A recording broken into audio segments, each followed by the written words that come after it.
faisons des formations par rapport aux facteurs, par rapport à leurs risques canins auxquels ils peuvent être confrontés. Donc le but de la formation, c'est qu'ils aient des démarches de sécurisation de leur tournée pour ne pas se retrouver en présence d'un chien. Bien sûr, il y a des activités où ils vont se retrouver en présence d'un chien, comme la livraison de colis consignature, par exemple, ou des services, nouveaux services VSMP avec la visite avec des personnes âgées, où là, ils peuvent être en présence du chien. On a la chance, en plus, d'avoir un prestataire externe, un comportementaliste canin, qui va en plus permettre de mettre en application toutes les démarches qu'on est en train de dire. Bonne ou mauvaise situation? On se met de l'autre côté du vélo, comme ça déjà on sait, si jamais il y a quelque chose, qu'on sécurise. Qu'est-ce qu'elle aurait dû faire? Monsieur, rentrez votre chien dans le jardin et après... Rentrez votre chien dans le jardin et je vous donne en main propre. Je suis éducateur comportementaliste sur Bordeaux.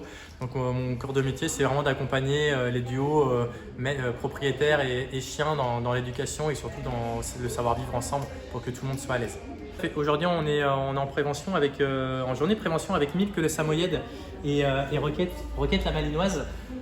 Cette journée à la poste, ça consiste à sensibiliser les facteurs au risque canin, c'est-à-dire à ce qu'il faut faire et ce qu'il ne faut pas faire en présence de chiens en liberté, que ce soit dans les jardins ou dans la rue, mais aussi en présence de leur propriétaire, où souvent le propriétaire a tendance à dire que le chien est gentil et c'est pas toujours le cas. C'est aussi le but de leur apprendre, de les mettre en contact avec les chiens comme vous pouvez le voir, mais aussi de leur apprendre, les initier en tout cas à la communication canine sur les signaux d'apaisement et le fait de pouvoir identifier un chien qui va être à l'aise ou pas à l'aise dans le contexte donné.